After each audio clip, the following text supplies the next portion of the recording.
मेरी शादी एक अमीर घर में हुई थी। शादी की पहली रात मेरे सास-ससुर ने मुझे कहा कि बेटी अगर अपनी जान प्यारी है तो यहाँ से फौरन भाग जा, लेकिन मैं तो अपने शौहर से बहुत खुश थी। फिर एक दिन मैंने ये बात अपने शौहर को बता दी। अगले दिन सुबह जब उठी तो मेरे सास-ससुर घर पर ना थे। शौहर से पूछा तो कहने लगे अपने रिश्तेदारों के घर चले गए हैं। मुझे कुछ अजीब लगा। मैं जब सास-ससुर के कमरे में गई तो अंदर का मंजर देखकर मेरी टांगे कांप गईं। अंदर तो मेरा नाम मिसबा है। घर के हालात से तंग आकर मुझे नौकरी की जरूरत पेश आई। क्योंकि मेरी तालीम अच्छी थी इसलिए मुझे किसी भी अच्छी कंपनी में अच्छी नौकरी मिल सकती थी। मुझे हमेशा से पढ़ाई का शौक था और मैंने अपने शौक को बहुत मेहनत से पूरा भी किया था। हम लोग गरीब लोग थे। खानदान में कोई भी इतना पढ़ा लिखा नहीं था जितना कि मेरे बाबा ने मुझे पढ़ाया था। इसकी वजह ये थी कि मेरे बाबा पढ़ाई के मामले में कभी भी ऐसी सोच नहीं रखते थे कि लड़कियों की तालीम नहीं होनी चाहिए, बल्कि वो हमेशा इसकी हिमायत करते थे कि लड़कियों को तालीम दिलवानी चाहिए। इनकी यही बात और यही सोच मेरे लिए बहुत अच्छी और फायदेमंद साबित हुई थी कि इन्होंने मुझे कभी पढ़ाई से दूर नहीं रोका था। जबकि हमारे रिश्तेदारों का ये कहना होता था लड़की को पढ़ाकर इन्होंने क्या करना है, फजूल में अपना पैसा जाया कर रहे हैं। एक ना एक दिन तो बेटी को ब्याह कर अगले घर चले जाना है, ऐसे में इस पर इतना पैसा खर्च करने की क्या जरूरत है। मेरी खाला का तो अब्बा को हमेशा से यही मशवरा होता था कि वो जल्द अज जल्द मेरी शादी कर दे, लेकिन मुझे अभी शादी बिल्कुल नहीं करनी थी और इससे पहले मुझे अपने पैरों पर खड़ा होना था। इसके बाद ही मैं शादी के बारे में कुछ सोच सकती थी। हम 2 बहन भाई थे। मुझसे छोटा मेरा एक भाई था। मेरा भाई मुझसे काफी साल छोटा था। वो स्कूल जाया करता था। ऐसे में मेरे अब्बा घर में अकेले कमाने वाले थे, जबकि मैं इनका सहारा बनना चाहती थी। भाई अभी छोटा था इसलिए वो बाबा के काम में हाथ नहीं बटा सकता था। इसलिए मैंने यही इरादा किया था कि जब तक मेरा भाई बड़ा नहीं होगा मैं अपने अब्बा का हाथ बटाऊंगी और इस घर को चलाने में इनकी मदद करूंगी। क्योंकि मेरे अब्बा ने हमेशा से बहुत मेहनत की थी। इनकी मेहनत किसी से छुपी नहीं थी। वो ना दिन देखते थे और ना रात देखते थे और हमारे लिए बहुत मेहनत करते थे। इन्होंने बहुत मेहनत से हक हलाल की रोजी कमा कर हम दोनों बहन भाइयों को पाला था। मेरी ख्वाहिश पूरी करने के लिए मेरी इतनी ज्यादा फीस भी अदा करते थे ताकि मैं पढ़ लिख जाऊं और मेरा शौक पूरा हो जाए। अब्बा ने कभी मुझे इस मकसद के लिए नहीं पढ़ाया था कि बाद में मैं इनको कमा कर दूं। अब्बा सिर्फ और सिर्फ मेरा शौक पूरा करना चाहते थे। अब्बा अक्सर कहते थे कि वो अपने बच्चों के लिए हर चीज करना चाहते हैं जिसमें हमारी खुशी हो। जिस हद तक इनसे मुमकिन होता था वो हमारी खुशी के लिए सब कुछ करते। हमें इनसे कभी कोई शिकायत नहीं रही थी, जबकि अम्मा भी सारे मामले में इनका भरपूर साथ देती। मेरी अम्मा जहाँ एक बहुत अच्छी माँ साबित हुई थी वहाँ एक बहुत ही अच्छी बीवी भी साबित हुई थी। वो मेरे अब्बा का हर कदम पर साथ देती। हर मुश्किल और आसानी इन्होंने एक साथ गुजारी थी। यही वजह थी कि इन दोनों में बहुत मोहब्बत थी। जब माँ मुझसे इसका जिक्र करती मैं सोचती कि काश मेरा हमसफर भी वैसा ही हो जैसे मेरे अब्बा रिश्ते को अच्छे तरीके से निभाना जानते थे। इन्हें अच्छी तरह से पता था कि किसका इन पर कितना हक है और इन्हें वो हक किस तरह अदा करना है। हम अपनी छोटी सी जिंदगी में बहुत खुश रहा करते थे, लेकिन फिर जिंदगी में ऐसा तूफान आया कि जिसने सारी जिंदगी सारी चीजें धर्म भरम कर दी। मेरी पढ़ाई जो कि पूरी हो चुकी थी, ऐसे में मेरे अब्बा ने मेरी शादी करने का फैसला कर लिया था और मैंने भी इनकी इस बात पर ज्यादा एहतजाज नहीं किया था। इनका कहना था कि वो चाहते हैं कि इनकी बेटी जल्द अज जल्द अपने घर की हो जाए। अपने अब्बा की खुशी के लिए मैंने हाँ कर दी थी, जबकि मैं काम करके इनका हाथ बटाना चाहती थी। लेकिन इनका कहना था कि अगर मैं शादी कर लूंगी तो इनको ज्यादा अच्छा लगेगा। अगर मैं इनकी मदद करना चाहती हूँ तो इस तरह मैं इनकी मदद कर सकती हूँ कि मैं इन्हें इनका फर्ज अदा करने दूं। अब्बा की तसल्ली और खुशी के लिए मैंने हाँ कर दी थी कि इन्होंने सारी जिंदगी मेरी खुशी का ख्याल रखा था।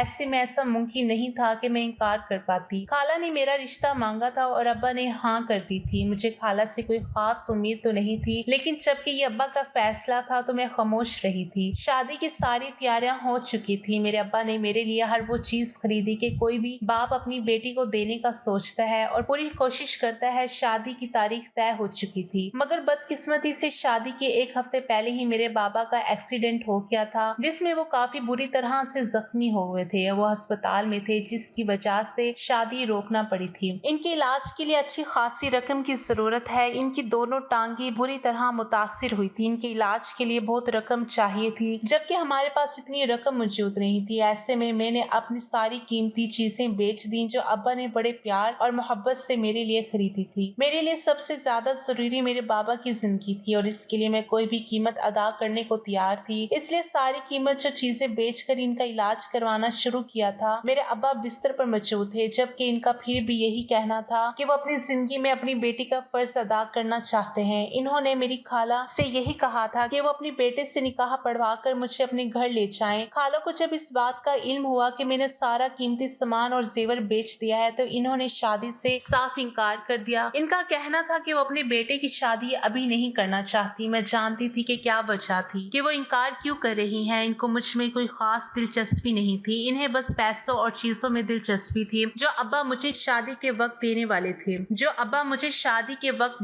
थे। और जब इनको मालूम हुआ कि वो सारी चीजें मैंने अब्बा की इलाज के लिए बेच दी हैं तो अब शादी का कोई मकसद और कोई जवाब बाकी नहीं रहा था। शुरू में तो खाला अब्बा को टालती रही कि वो अभी शादी नहीं कर सकती, लेकिन फिर आहिस्ता आहिस्ता वक्त गुजरने के साथ साथ इन्होंने अपनी असलियत दिखा दी। अपने बेटे की शादी किसी और अमीर घराने में कर दी थी। ऐसे में हमारे घर के हालात वक्त गुजरने के साथ साथ और खराब होने लगे थे और अब्बा के इलाज के लिए भी पैसों की जरूरत थी। अब मुझे नौकरी करनी थी, इसकी जरूरत भी थी और मेरे पास नौकरी करने की वजह भी थी, इसलिए मैंने नौकरी तलाश करना शुरू कर दी। नौकरी मिलने में मुझे ज्यादा वक्त नहीं लगा था और किसी अच्छी कंपनी में मुझे अच्छी नौकरी मिल गई थी। मुझे अच्छी तनख्वाह मिलती थी जिससे हमारे घर के खर्चे पूरे हो जाते। अब्बा का इलाज भी चल रहा था। मैं 2 साल से दफ्तर में नौकरी कर रही थी। मैं अपना सारा काम पूरी ईमानदारी से करती थी, कभी मेरे काम में कोई गलती ना हुई। मेरे सर मेरे काम से बहुत खुश थे और फिर एक दिन इसने ऐसी बात की जिसने मुझे पूरी तरह हैरान कर दिया। मेरे मालिक ने मुझे शादी की ऑफर की, साथ ये भी कहा कि वो मेरे अब्बा की सारी जिम्मेदारी और मेरे घर की सारी जिम्मेदारी उठाने को तैयार हैं। मुझे और क्या चाहिए था। ये सारी बातें सुनते ही मैं तो फौरन मान गई और शादी के लिए हाँ कर दी। मैंने अम्मा से भी इस बारे में मशवरा किया तो इन्होंने भी यही कहा मैं शादी के लिए हाँ कर दूं, क्योंकि जितनी मेरी तनख्वाह थी इसमें हमारे सारे खर्चे बहुत मुश्किल से पूरे होते थे। ऐसे में मैं दूसरी कोई और नौकरी कर नहीं सकती थी, तो एक साथ 2 नौकरियां करना कोई आसान बात नहीं थी। मेरे मालिक ने मुझसे तो ये कहा था कि मेरे अब्बा का अच्छे अस्पताल में इलाज करवाएंगे और हमारे घर का सारा खर्चा उठाएंगे। ऐसे में मुझे और क्या चाहिए था। मैंने शादी के लिए हाँ कर दी और बहुत जल्द ही शादी करके मुझे अपने साथ अपने घर ले गए थे। मैंने यही सोचा था कि मैं इनके दफ्तर में वैसे ही काम करती रहूंगी ताकि इनको ये ना लगे कि शायद मैंने इनके पैसे की खातिर इनसे शादी की है। मैं अपनी मेहनत पूरी करूंगी और कोशिश करूंगी कि अपनी अम्मा अब्बा और भाई का खर्चा खुद उठा सकूं। वो मुझे अपने घर ले आए थे। इनका घर बहुत बड़ा और हसीन था। मैं तो इसको देखकर हैरान रह गई। मैंने कभी नहीं सोचा था कि इतने बड़े घर में मेरी शादी हो सकती है। कुछ तो मैंने अपने घर अपने हालात की मजबूरी से तंग आकर शादी की थी और कुछ मैं अपनी खाला को दिखाना चाहती थी कि अगर इन्होंने अपने बेटे के लिए मेरा रिश्ता नहीं लिया तो मैंने भी इनके बेटे से अच्छे इंसान से शादी की थी। इसके मुकाबले में मेरी खाला का घर तो कुछ भी नहीं था। शादी पर हमने इनको बुलाया था, जबकि शादी के वक्त महंगे महंगे तोहफे और मेरा इतना अमीर ससुराल देखकर वो चौंक गई थी। इस वक्त इनके चेहरे पर जो मैंने नागवारी और जलन देखी थी इससे मुझे बहुत सुकून मिल गया था। इन्होंने मुश्किल हालात में मेरा साथ छोड़ा था। आज इनसे बेहतर घराने में मेरी शादी हो गई थी। खाला तो देखती रह गई। इनको यकीन नहीं था कि मेरा कभी इतने बड़े और अच्छे घर में रिश्ता हो सकता है। जिस वक्त इन्होंने मेरा रिश्ता ठुकराया था, जब इनको ये बात पता चली थी कि मैं नौकरी करने लगी हूँ, तो उसी वक्त वो पछताने लगी थी कि अगर मैं रिश्ता ले लेती तो आज इनके घर के हालात भी बदल जाते और मैं इनको कमा कर देती। ऐसे में इन्हें और क्या चाहिए था। लेकिन इन्होंने अपने पैरों पर खुद कुल्हाड़ी मारी थी। जिस जगह इन्होंने अपने बेटे का रिश्ता किया था वो लोग थोड़े से अमीर तो थे, लेकिन उतना ही इनका गरूर और तकब्बुर था। शादी के 2 महीने में ही इन्होंने मेरी खाला को दिन में तारे दिखा दिए थे। इनको इनकी औकात याद आ रही थी। इनकी बहू सुनने में आता था कि आए दिन खाला की बेइज्जती करती थी। और फिर अपनी शादी से 2 दिन पहले मुझे ये खबर मिली कि वो अपने शौहर को लेकर अपने घर रहने लगी है, जबकि मेरी खाला पैसे की लालच में बेटे से भी हाथ धो बैठी थी। मेरी शादी को कुछ दिन गुजरे थे। मेरा शौहर मेरा बहुत ख्याल रखता था, मेरे साथ साथ मेरे घर वालों की भी काफी फिक्र करता था। मैं इस बात से मुतमईन थी कि हम सब लोगों को किसी का सहारा मिल गया था। मेरे बाबा का अच्छे अस्पताल में इलाज शुरू हुआ था, जिससे उम्मीद की किरण नजर आई थी कि वो बहुत जल्द अपने पैरों पर दोबारा से खड़े हो जाएंगे। और फिर जब अब्बा अपने पैरों पर खड़े हो जाते तो मुझे अपने शौहर का एहसान लेने की जरूरत नहीं थी। मेरे अब्बा मेरी माँ और भाई के अखराजात अच्छी तरह से उठा सकते थे। मेरे अब्बा बहुत खुददार थे। इन्होंने आज तक कभी किसी से माली मदद नहीं ली थी। वो बहुत मेहनत करते थे, वो सब काम करते थे। इन्होंने आज तक ना किसी से कर्ज लिया था और अगर कभी जरूरत पड़ने पर ले लेते तो कुछ अरसे में वो वापस कर देते। यही वजह थी कि सब लोग इनकी इस मामले में बहुत तारीफ करते कि मेरे अब्बा एक बहुत ही ईमानदार और अच्छे इंसान है। शुरू में तो इनके दोस्त और मोहल्लेदारों ने भी बहुत मदद की थी, लेकिन वो गरीब लोग थे, ज्यादा मदद ना कर पाए। मेरे अब्बा को अच्छे इलाज की जरूरत थी, अच्छे इलाज के लिए अच्छे पैसों की जरूरत थी, जो कि हमारे पास मौजूद नहीं थे। ऐसे में मुझे ना चाहते हुए भी अपने मालिक से शादी करके इसका एहसान लेना पड़ा था। लेकिन आज तक इसने कभी भी मुझे पर एहसान न जताया, ना ही इस बात को जाहिर किया कि वो हम सबके खर्चे उठा रहे हैं। मैंने इनके जैसा इंसान अपनी पूरी जिंदगी में नहीं देखा था, जहाँ पर अपने बहुत करीबी रिश्तेदार बदल जाते हैं, जैसा कि मेरी खाला। वहाँ पर कोई बेगाना कब आपकी मदद करता है, आपको सहारा देता है। ऐसे में अगर कोई ऐसा हो तो हम उस इंसान को फरिश्ता मानने लगते हैं। मैं भी अपने शौहर को फरिश्ता समझने लगी थी और दिल से इसकी इज्जत किया करती थी। मुझे ऐसे लगने लगा था कि जिंदगी में सारे दुख खत्म हो गए हैं, पहले की तरह पुरसकून और मुतमईन हो गई हूँ। ये सारी सोच ही रही थी। शादी के कुछ दिन बाद ही मेरी सास ने मुझे ये कहना शुरू किया कि बेटी यहाँ से भाग जाओ। इनके इस तरह कहने पर मैं काफी हैरान हुई। वो ज्यादा वक्त अपने कमरे में ही गुजारा करती थी। बहुत कम हुआ कि अपने कमरे से बाहर निकलकर घर में दिखाई देती। मैं जब भी इनके सामने जाती तो मुझे ये बात कहती कि बेटी यहाँ से भाग जाओ। जहाँ इनकी ये बात मुझे परेशान करती थी, वहीं पर मुझे खौफ में मुब्तला भी करती कि मेरे शौहर की माँ मुझे इस तरह क्यों कहती थी। जब मैं इस बारे में कुछ पूछती तो वो चुप करके अपने कमरे में चली जाती और मुझसे यही कहती कि इन्होंने जो कुछ मुझसे कहा है मैं वही करूं। जबकि एक चीज घर में होते हुए जो मैंने देखी थी वो ये थी कि घर के मुलाजिम अपने काम से काम रखते थे। मैं जब भी इनसे कुछ भी पूछती तो मुझे किसी बात का जवाब ना देते, काम के अलावा मुझसे कोई बात ना करते। मैं घर के बारे में या फिर अपनी सास के बारे में कुछ भी इनसे पूछती तो यही कहते थे कि इन्हें इस बारे में कुछ नहीं मालूम, वो यहाँ पर नहीं है। इन सारी बातों में एक और बात जो हैरान करने वाली थी वो ये थी कि मेरा शौहर जो मुझसे मोहब्बत करता था वो इतना हमदर्द इंसान था कि मेरे घर वालों की फिक्र भी इससे थी, लेकिन अपनी माँ से बहुत दूर था। वो कभी भी दफ्तर से आकर अपनी माँ से मिलने कमरे में नहीं जाता था और ना ही कभी इसने अपनी माँ का जिक्र मेरे सामने किया था। ऐसा लगता था जैसे वो इस चीज से वाकिफ ही नहीं, इसकी माँ इस घर में मौजूद है। ना वो दोनों कभी आपस में मिलते थे और ना ही बात करते थे। ऐसे कैसे मुमकिन था कि घर में सिर्फ दो लोग मौजूद हैं और वो दोनों भी एक दूसरे से इतने दूर हैं। ये बात काफी हैरान करने वाली थी। कोई बेटा अपनी माँ के साथ इतनी बेरुखी से कैसे पेश आ सकता है, और वो भी इस जैसा इंसान जिसके अंदर इंसानियत मौजूद हो, और जो इंसान नरम दिल रखता हो कि इससे दूसरों की तकलीफ पर भी दुख हो, वो कैसे अपनी ही माँ को इस तरह नजरअंदाज कर सकता था। सारी चीजें देखने के बाद भी मैंने अपने शौहर से कोई बात ना की थी। मुझे डर था कि कहीं इससे मेरी कोई बात पूरी ना लग जाए, वो मुझसे नाराज ना हो जाए, जबकि मैं इन्हें बिल्कुल भी नाराज नहीं करना चाहती थी। इसके मुझ पर और मेरे घर वालों पर बहुत एहसानात थे। ऐसे में मैं किसी मामले में दखल अंदाजी ना करती और अपने काम से काम रखती थी। वैसे भी ये इसका और इसकी माँ का मामला था। मैंने यही सोचा था कि मैं आहिस्ता आहिस्ता वक्त गुजरने के साथ साथ मौका देकर इस बारे में बात करूंगी कि आखिर इन सब के पीछे क्या वजह थी। लेकिन दिन ब दिन मेरी सास मुझे कुछ नया कह देती थी, कुछ ऐसा जिससे मैं परेशान हो जाती। इनकी बातों के साथ साथ मेरी बहुत सारी कीमती चीजें भी मेरे कमरे से गायब होने लगी थी। अब तो मुझे ऐसा लगने लगा था कि शायद इस घर में वाकई में कोई चीज मौजूद है। शायद इसी वजह से मेरी सास मुझे ये कहती है कि मैं इस घर से भाग जाऊं। पहले तो सिर्फ और सिर्फ मुझे परेशानी होती थी, लेकिन अब मुझे खौफ महसूस होने लगा था कि क्या इस घर में वाकई में कोई साया वगैरह था। ऐसे कैसे मुमकिन था कि मेरी चीज मेरे कमरे से गायब हो जाती, जबकि इस कमरे की सफाई मैं खुद करती थी और कोई मुलाजिम मेरे कमरे में बिना इजाजत दाखिल न होता। वैसे भी मुलाजिम इतनी बड़ी हरकत कभी नहीं कर सकते थे, क्योंकि गुम होने वाली चीजें कोई आम ना थी। एक दो चीजें गुम होने पर तो मैंने कुछ ना किया, लेकिन जब ये सिलसिला ना रुका तो मैंने घर के सारे मुलाजमीन को इकट्ठा करके पूछा था, लेकिन मुझे कुछ हासिल ना हुआ था। मेरी सास मेरे शौहर के दफ्तर जाने के फौरन बाद अपने कमरे से निकलती और मुझे यही कहती कि अगर अपनी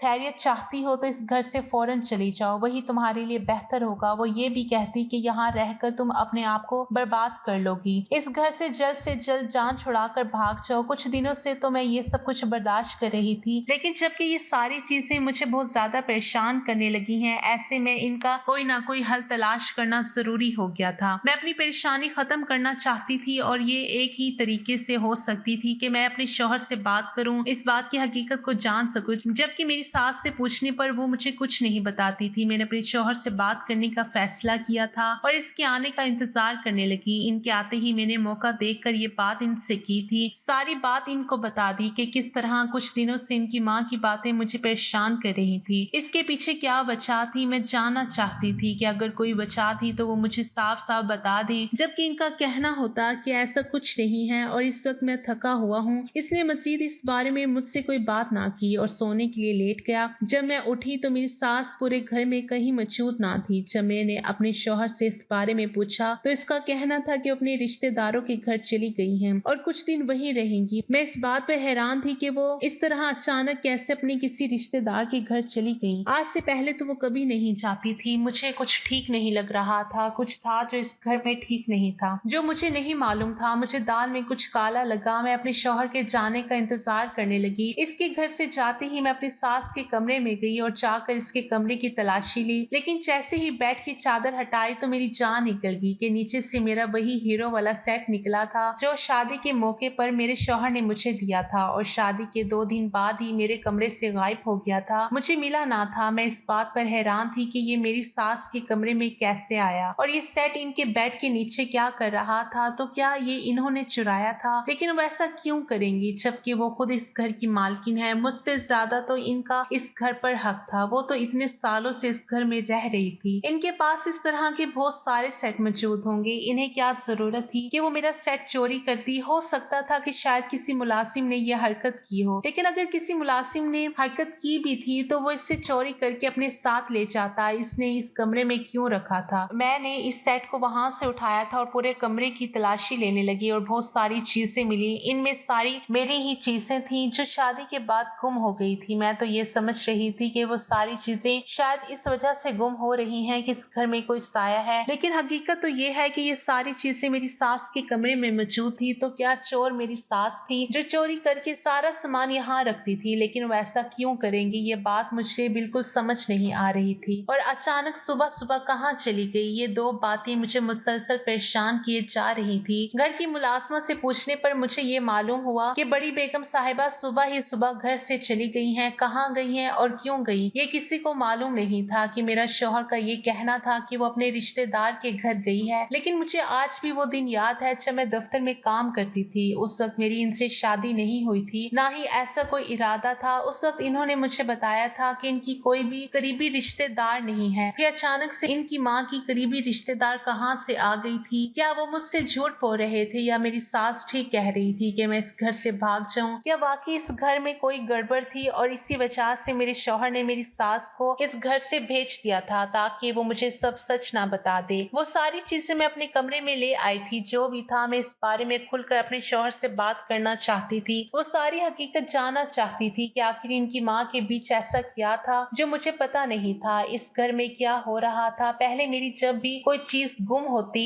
तो मेरे शौहर में हमेशा यही कहते कि वो मुझे नहीं ला देंगे, मुझे इसकी फिक्र करने की जरूरत नहीं है कि वो कहाँ गई है, जबकि वो सारी चीजें मुझे अपनी सास के कमरे से मिली थी। मैं इन सब चीजों को उठाकर अपने कमरे में ले आई थी ताकि मैं अपने शौहर को दिखा सकूं और इनसे पूछ सकूं कि इनकी माँ ने ऐसा क्यों किया था, कि वो इस शादी से खुश नहीं थी या कोई और वजह थी। जो भी थी सच सामने आने वाला था और मैंने भी सच जाने बगैर इस घर में नहीं रहना था। मेरी सारी मजबूरियां एक तरफ, लेकिन इतनी बड़ी बात एक तरफ थी। ये कोई आम बात नहीं थी जिससे मैं मामूली समझ के नजरअंदाज कर देती। अगर कोई मुलाजिम इस किस्म की हरकत करता तो समझ में आता, लेकिन घर की मालकिन ऐसा क्यों कर रही थी? जरूर इसके पीछे भी कोई बड़ी वजह थी। मेरा शौहर सब कुछ अच्छी तरह से जानता था, लेकिन शायद मुझे बताना नहीं चाहता था। मुझे इन सब चीजों से दूर रखना चाहता था, जबकि हम किसी इंसान को सच्चाई से जितना दूर रखने की कोशिश करते हैं वो इंसान उसका उतना ही पीछा करता है और एक दिन सारी हकीकत जानकर ही दम लेता है। मैं कभी भी बुज़दिल नहीं थी। मैंने हमेशा बहादुरी से हालात का मुकाबला किया था, कभी भी डर कर पीछे नहीं हटी थी और आज भी इससे पीछे नहीं हट सकती थी कि अगर इस राज के जानने की कीमत मुझे ये अदा करनी पड़े कि मुझे ये घर छोड़ना पड़ता तो मैं ये भी अदा करने को तैयार थी। मैं जानती थी कि मुझे अपने शौहर की इस वक्त सबसे ज्यादा जरूरत थी, क्योंकि एक तो उसने मुझे अपने घर में पनाह दी थी, मुझे इज्जत दी थी, मान दिया था, और दूसरा इसका मुझ पर बहुत बड़ा एहसान था कि वो मेरे घर वालों का बहुत ज्यादा ख्याल रखता था। लेकिन इसके बावजूद भी इतनी बड़ी बात को छुपाकर खामोशी से मैं नहीं रह सकती थी। मुझे अपने शौहर के आने का इंतजार था। इसके बातें साथ ही मैंने वो सारी चीजें इसके आगे रखी। इससे पूछने लगी थी कि ये सब क्या था। वो सारी चीजें देखकर खामोश हो गया और मैंने कहा कि इस बारे में पहले पहले से जानता था कि ये सब कुछ इसकी माँ ने किया है, लेकिन इसने मुझे नहीं बताया। इसकी माँ ऐसा क्यों करती थी? इसने मुझसे ये सच छुपाया कि मेरी जो भी कीमती चीज गायब होती थी,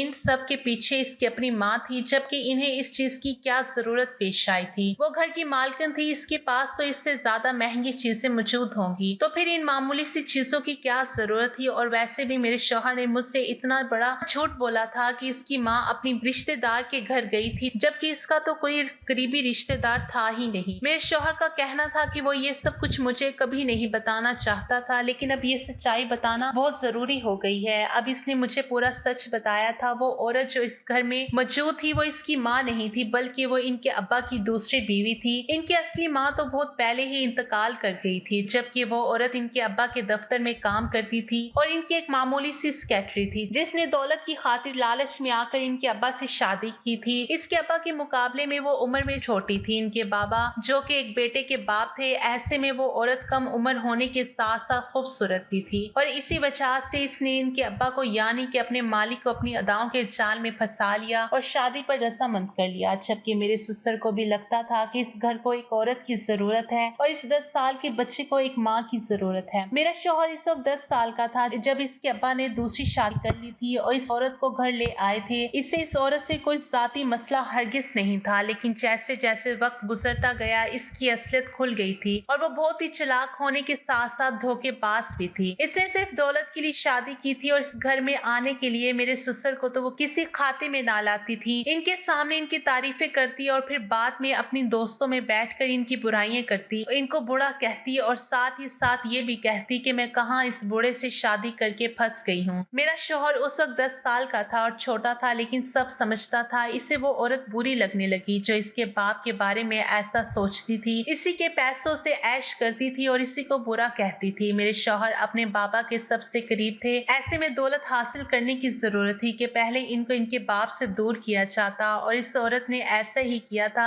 दोनों बाप बेटों को एक दूसरे से दूर कर दिया और पूरे घर पर खुद हुक्मरानी करती थी। इस घर से कीमती चीजें चुरा कर ले जाया करती अपने रिश्तेदार के घर और मेरे ससुर के सामने ये कहती कि इनके बेटे ने चोरी करके अपने दोस्तों को दे दी। ऐसे में मेरे शौहर के दिल में इसके लिए नफरत और बढ़ गई थी और वो इसे सख्त नापसंद करने लगे थे। मेरे ससुर की गैर मौजूदगी में वो सारा दिन बाहर घूमती और सारे काम अपनी मर्जी से करती थी। मेरे ससुर ने भी इसे इख्तियार दे रखा था कि वो जो चाहे कर सकती है। मेरे शौहर के कहने के मुताबिक इस औरत ने इन पर बहुत जुल्म ढाए थे, इनसे इनके बाप को दूर कर दिया था। इनके हिस्से में किसी की मोहब्बत नहीं थी। वक्त का काम है गुजरना और इसके साथ बहुत कुछ बदल जाता है। बहुत से लोग जो एक वक्त में किसी चीज का इख्तियार नहीं रखते, अगले ही वक्त में हो सकता है कि सारे इख्तियारात इनके पास मौजूद हों। ऐसे ही कुछ इस घर में भी हुआ था। कल तक जो इख्तियारात इस औरत के पास थे वो आज मेरे शौहर के पास थे। अपने बाबा की मौत के बाद सारा बिजनेस मेरे शौहर ने संभाल लिया और इस घर में भी इसकी हुक्मरानी चलती थी। जबकि इस औरत को जब इस बात का अंदाजा हुआ था इसकी हुकूमत खत्म होने वाली है, तो इसने अपनी चालाकियां फौरन ही बंद कर दी थी और मेरे शौहर के हुक्म के मुताबिक इस घर में रहने लगी थी। इनका कहना था कि इन्होंने यहाँ इस घर में सिर्फ और सिर्फ इंसानी हमदर्दी के तहत रखा हुआ था और वो इसके अब्बा की बीवी थी। इसे इसके कमरे में जगह मिल गई थी, लेकिन जब से मेरी शादी हुई थी इस औरत ने ठान ली थी कि मुझे इस घर से निकाल देगी। इसलिए वो मुझे भाग जाने का कहती कि कहीं इस घर में रहकर मैं अपनी जगह ना बना लूं, इस घर की मालकिन ना बन जाऊं। शौहर जो के काम की वजह से सारा दिन घर से बाहर रहता था, ऐसे में पूरे घर में इसकी मर्जी चल सकती थी। इसलिए वो ये सब कर रही थी कि मेरे और मेरे शौहर के दरमियान दीवार खड़ी करना चाहती थी और मुझे डरा कर इस घर से निकालना चाहती थी। वो चाहती थी कि मैं ये समझूं कि इस घर में कोई साया है और इस घर को छोड़कर भाग जाऊं, लेकिन मैंने अपना घर नहीं छोड़ा था। पूछने पर सारी सच्चाई खुलकर मेरे सामने आ गई थी। यही वजह थी कि मेरा शौहर इनको अहमियत नहीं देता था, ना ही इनके साथ ज्यादा बात करता था। इनके लिए काफी था कि इसे इस घर में रखा हुआ था, लेकिन इसके बाद भी इन्होंने अपनी हरकतें ठीक नहीं की थी और मुझे इस घर से निकालने की कोशिश की थी। जबकि मेरे शौहर का कहना था कि वो ये बात कभी बर्दाश्त नहीं कर सकता। इसने सारी जिंदगी जो इनके बाप के साथ किया था वही सब कुछ वो मेरे साथ करती, इसलिए इन्होंने इसे इसके रिश्तेदार के पास भेज दिया था। अब वो हमेशा वही रहने वाली थी। इस घर में इनकी कोई जगह नहीं थी। मेरे शौहर का कहना था कि ये घर पूरा मेरा है, इस घर की मालकिन मैं हूँ, जिस तरह चाहे इस घर में रह सकती हूँ और कोई भी मेरी चीज इधर से उधर नहीं करेगा। हर चीज पर मेरा हक है। मैंने कभी भी ये नहीं चाहा था कि इस औरत को घर से निकाला जाए। मैं तो सिर्फ और सिर्फ हकीकत जानना जाना चाहती थी। मेरे अब्बा बिल्कुल ठीक हो गए थे और अपने पैरों पर खड़े हुए थे। इन्होंने अपना काम दोबारा संभाल लिया। अम्मी और भाई की जिम्मेदारियां इन्होंने खुद संभाली थी, जबकि वो मेरे शौहर से किसी किस्म की कोई मदद नहीं लेते थे। इनका कहना था कि पहले इन्होंने हमारी बहुत मदद की है, इनका बहुत एहसान है कि इन्होंने हमारे लिए इतना कुछ किया था। मेरे शौहर वाकई में एक नरम दिल इंसान थे, वाकई में मुझसे बहुत मोहब्बत करते थे। इनका कहना था कि मैं इन्हें उस वक्त से अच्छी लगती थी जब मैं पहली बार इनके ऑफिस में काम करने आई थी, लेकिन मुझसे शादी की बात करना इन्हें गैर मुनासिब लगता था और फिर मालूम हुआ कि मेरी शादी तय हो चुकी थी। इसी वजह से वो खामोश रहे थे, लेकिन जब इनको इस बात का इल्म हुआ कि मेरी शादी टूट गई थी, मुझे मदद की जरूरत थी, तो इन्होंने पीछे हटना मुनासिब नहीं समझा और आगे बढ़कर मेरा हाथ थाम लिया था। मेरे शौहर होने के साथ मेरे महसन भी हैं। मैं इनकी दिल से इज्जत करती हूँ। जरूरी नहीं कि हर बार ही हमें धोखे मिले, ना ही ऐसा होता है कि हर बार कोई अमीर इंसान किसी गरीब से नफरत करे या इसका इस्तेमाल करे। कभी कभी कुछ लोग एहसास, मोहब्बत और इंसानी हमदर्दी में भी किसी को अपना लेते हैं। कौन अच्छा है कौन बुरा, इस बात का ताल्लुक पैसे से हरगिज नहीं होता। कुछ लोग अमीर होने के बाद भी बहुत अच्छे और नेक होते हैं, जबकि कुछ लोग गरीब होने के बाद भी इतने अच्छे नहीं होते। इंसानों को पैसों की बजाय इनके अंदर से पहचानना शुरू करें। नाज़रीन, ये थी आज की हमारी कहानी पसंद आई तो वीडियो को लाइक और शेयर करें और हमारे चैनल को जरूर सब्सक्राइब करें ताकि हर आने वाली वीडियो को नोटिफिकेशन बर वक्त आपको मिल सके। शुक्रिया। अल्लाह हाफिज।